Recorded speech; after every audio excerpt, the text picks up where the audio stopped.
Luis, mucha gente te conoce a ti, pues básicamente por el tema del fútbol y tal, pero yo quiero empezar por otro tema que tú has tocado y con bastante profundidad, que es el El baloncesto. baloncesto.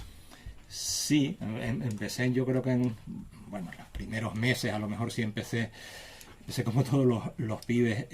Curiosamente antes de empezar la carrera, ahora se suele empezar o suelen venir a las redacciones, pues la gente que está en segundo, tercero, cuarto de carrera, cuando está acabando. Lo mío fui desde antes de empezar, es verdad que ya tenía 21 años yo creo cuando fui y lo recuerdo porque el primer día que me presenté en la redacción del diario de aviso me dijeron vete al estadio y entrevista a Salvador El Gomero.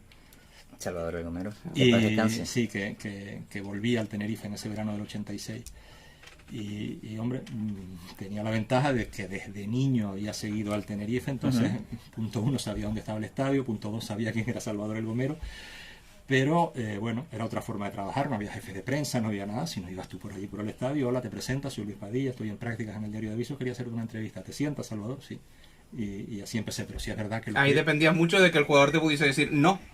Sí, pero te digo, no mucho más allá, año 89, que fue cuando el Tenerife fue a primera, recuerdo ir a la ciudad deportiva del Real Madrid y La antigua ciudad la deportiva. antigua ciudad deportiva del Real Madrid, al final de la Castellana, y decirle pues a Sanchís, mira, podemos hablar, sí, a Luis Molomni, sí. ¿Y entonces cómo te metes en el mundo del baloncesto, Luis?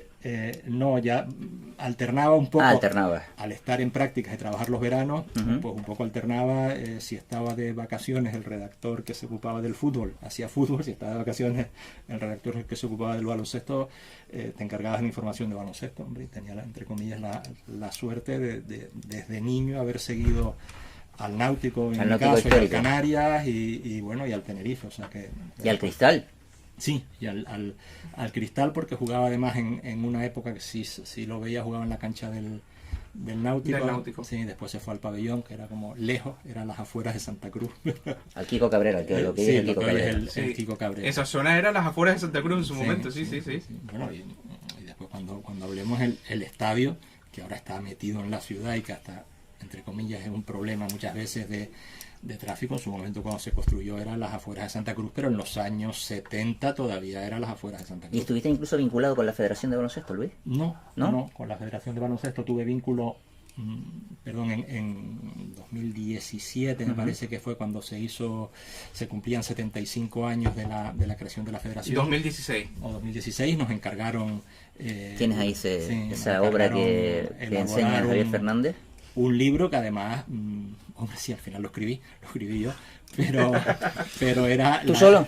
Sí, la idea era empezar a escribirlo un poco en colaboración con los otros compañeros de acá, pero bueno, pues me encargo yo un poco de hacer el guión, que es una cosa que sí, en este tipo de libros, y después nos sirvió para el libro del centenario del Tenerife.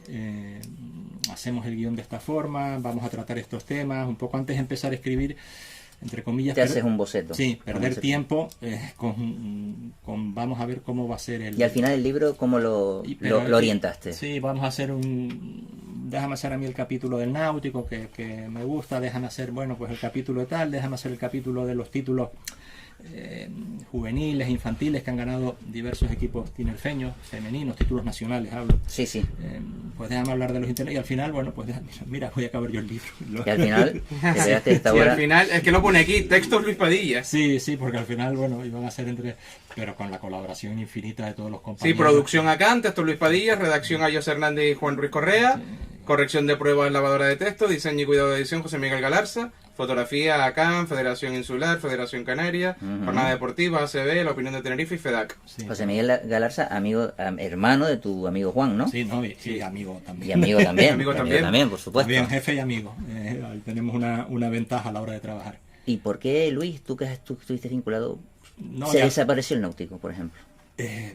Como equipo de élite, digo. Porque era inviable. ¿Era inviable el Náutico? Sí, el Náutico como equipo de élite es inviable.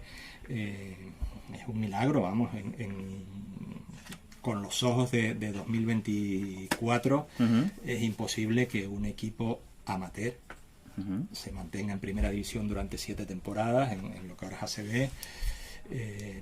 Y además el Náutico, que estuvo 7 temporadas en primera división, estuvo 10 en total, pero que estuvo esas 7 seguidas, era un equipo sin extranjeros, cuando la diferencia entre los jugadores extranjeros y los jugadores nacionales era brutal, sin americanos se decía. Sin americanos se decía, sí, porque- ¿verdad? porque Solo venían americanos, no venían americanos. yugoslavos No, ni... venía así, el primero fue Slavnik en el S. Bueno, pero después ni el serbio, Madrid, ahora tenemos que decir ni serbio. el Madrid con Delipay.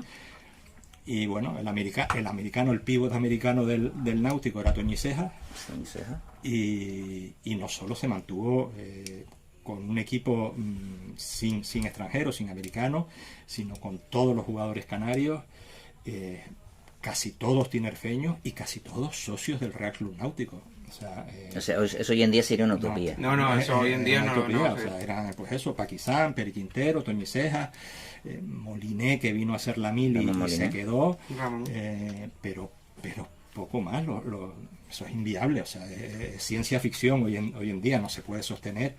Y bueno, ya en los años 80 con la creación de la ACB se mantuvo después unos años en aquella especie de primera B, y al final, hombre, derivó en aquel El Tenerife número 1. Tenerife número 1 de Alexander Gomelki, después en lo que El fue- Tenerife de Amigos de Baloncesto. sí, y después lo que fue el Tenerife, que sí llegó otra vez a la CB, Sí. el equipo llamado equipo único, pero que nunca fue el equipo de todos. Y bueno, y ahora yo creo que con buen criterio, entre comillas, existe un equipo único, que es el Canarias, que fue durante años y años el rival histórico del Náutico. Pero sí, yo creo que es inviable que existan 2 equipos de nivel. Y a nivel femenino, por ejemplo, que A ver, un Santa- segundito, no, ahora que lo estaba nombrando. ¿Cómo ves el posible resurgir del Tenerife Baloncesto? Complicado. Yo creo que el Canarias es el equipo de la isla. Es verdad que bueno, pues a lo mejor pero más centrado en la laguna por el tema histórico, el tema, digamos, de corazón, pero bueno, en la sede del Canarias tienen datos de dónde son sus abonados y no son mayoritariamente de la laguna. Es verdad que en la laguna es el núcleo fundador, que los 2 grupos de animación más importantes del Canarias, Hombre, en los partidos se canta La Laguna animará. sí, son la Peña San Benito, los Pollos Amarillos, están ligados a la laguna, pero es un equipo de toda la isla y que sí ha crecido y se mantiene y bueno, y puede subsistir. ¿Tú crees que de verdad representa a toda la isla? Yo creo que poco a poco el Club Deportivo Tenerife, por pasar al fútbol, también tiene ese estigma de que muchas veces, no, esos son los de Santa Cruz, de que el norte no. Sí, al final el Tenerife es el equipo de toda la isla. Lo vimos en la primavera del año 22, cuando se quedó allá a un paso de subir a primera división, cuando, bueno, en toda la isla, en todos los colegios de la isla estaban llenos de banderas blancas y azules, pues en Santa Cruz sí, pero también en La Laguna, Nicón, el Puerto de la Cruz, y el Canarias también. Y bueno, y el Canarias al final, si quiere mantenerse en la élite de la élite de la élite, porque ¿Dónde la está ahora ACB, mismo? porque la ACB es la élite de la élite, pues quitando NBA, pues posiblemente sea la mejor liga que haya en Europa. Tiene que ser eso, con la fuerza de un equipo insular, y tiene que ser con otro paso que yo creo que tiene que dar, que es un nuevo pabellón con capacidad para 8.000, 9.000 espectadores. Ellos quieren unos mínimos de 10.000, que es lo mínimo que exigen para celebrar la Copa del Rey. Quieren hacer una Copa del Rey aquí. Es que es necesario. ¿Dónde lo harías tú, Luis, ese pabellón? No soy Pero tú técnico, pero te digo que es necesario en el sentido de dar el siguiente paso. O sea, yo creo que en baloncesto Real Madrid y Barcelona son inalcanzables para el resto, pero si quieres estar en el segundo escalón, ahí donde está el Baskonia, donde está el Pamesa, donde está Unicaja, donde va a estar... Qué clásico es Luis, que lo sigue llamando Pamés. Sí, bueno, el Sí. Valencia, Sí. donde va a estar más temprano que tarde el Gran Canaria, porque tiene ese pabellón para 10.000 personas, necesita también, o sea, Málaga no es una ciudad, o sea, no, la provincia de Málaga no es una provincia con muchos más habitantes que Tenerife, Vitoria o Álava tampoco, Valencia sí, pues bueno, es la 4ª ciudad de España, Gran Canaria pues tiene eso, 900.000 habitantes, igual que Tenerife. Si quieres dar el siguiente paso, necesitas un pabellón para 10.000 personas, que es verdad que a lo mejor solo se te llena con 10.000 espectadores Cuando venga el Madrid y el cuando Barça. venga el Madrid y el Barça, pero al que puedes ir,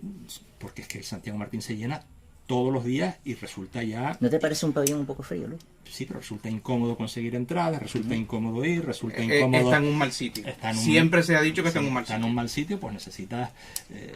tú lo decías antes, ¿de dónde tiene que estar el pabellón? Si en Santa Cruz, en La Laguna, pues... No, ¿dónde? Yo no he dicho en Santa Cruz de la Laguna. ¿Dónde? Eso Santa Cruz de la Laguna lo has dicho tú. Es que, por ejemplo, no me hagas trampa. Félix Hernández hace no mucho dijo en la COPE que si Tacoronte construyese, o Santiago del Teide construyese un pabellón de 10.000, a ellos no les importa jugar en Santiago del Teide. Hombre, en un lugar que sea teóricamente relativamente cercano al área metropolitana y en un lugar cómodo, pero sobre todo eso, donde a lo mejor no te van 10.000 espectadores todos los días, pero si te van 7.500, 8.000, que es un poco el paso que ha logrado dar el Gran Canaria.